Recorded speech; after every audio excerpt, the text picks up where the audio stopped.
Hey all, Hibber here. Today I will have a quick look at the new 6-year, bonus pack available here in World of Warships Legends. And it's really just because, well, I'm curious. So there's a loyalty reward for, how many years you have been a player of the game. So of course, if you started in 2019, you'll get the maximum, which is the one I have here, which is the 6-year loyalty reward. So it has a flag, it has a commander crate, and it has 100,000 global XP. Arguably, probably one of the best parts. 3 insignias, I don't really need that. Promotion orders, I definitely don't need that. Some premium time, I do need that. And some like silly camouflages and a personal mission. So that's what you get for free.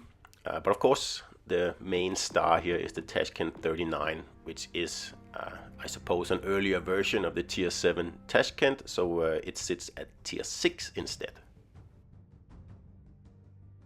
So as is customary, I'll do an Agile build on this new Tashkent 39 here, and it's not really anything out of the ordinary because actually I run my tier 7 Tashkent with an Agile build, so yeah, like I said, nothing really new there. Of course, this is tier 6, and this Tashkent is actually quite different. The guns are far less potent. It only has half of them, I think. And on the other hand, torpedoes are much better. At least the range is much better. It's 10 kilometers. So you can actually, torp things in this one here. And not just that, you also get a torpedo reload boost, which is pretty awesome. And on top of that, you get the speed of Tashkent. So this thing here can actually go... I think I get it up to around 57 knots here with this build here, which is pretty good. I mean, that's pretty fast, even for a destroyer. And it allows you to really get around the map quite quickly. So I especially like the torps, though. The 10-kilometer range just makes them a lot more, well, usable. So if we just quickly have a look at the maneuverability here, 1.1 rudder and 48.4 knots, which is pretty fast, and a maneuverability of 94. It's one of the highest I've seen, I think. So what I'm going to show you here is my actual first game ever in the Tashkent 39, and of course I'm running an Agile build like I showed you earlier. And this is my first game ever, and I don't know if I'm going to play this ship again. I mean, I did enjoy it, but I think that the guns are just a little bit too weak for me to think it's as fun as the original Tashkent. So obviously I have a 6-kilometer detection here, 6.1 actually, because I don't run any sort of concealment.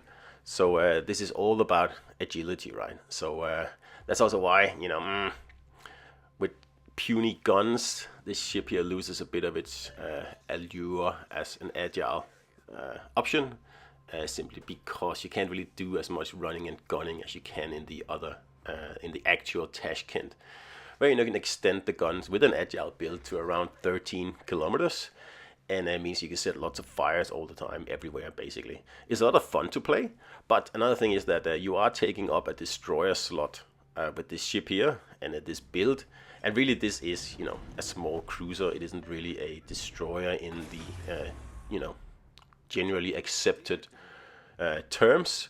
So yeah, I don't know. I mean, for the fun of it, it's fun, but you might run into the odd a-hole or two who's going to complain that you are basically playing a cruiser in a destroyer slot, which is fair enough. I get that criticism, but honestly I don't really care at all.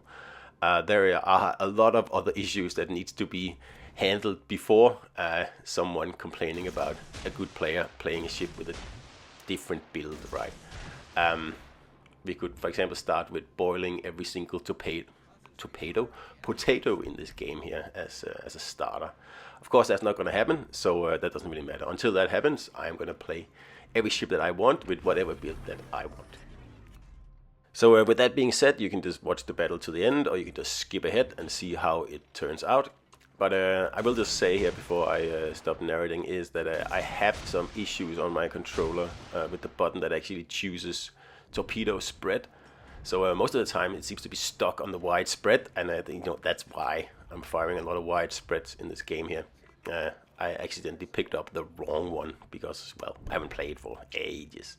So anyway, hope you enjoy the video, and if you get access to Tashkent 39, it's good fun. I'm not sure I prefer it over Tashkent at tier 7, but it's still nice to have it.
Engine boost deactivated.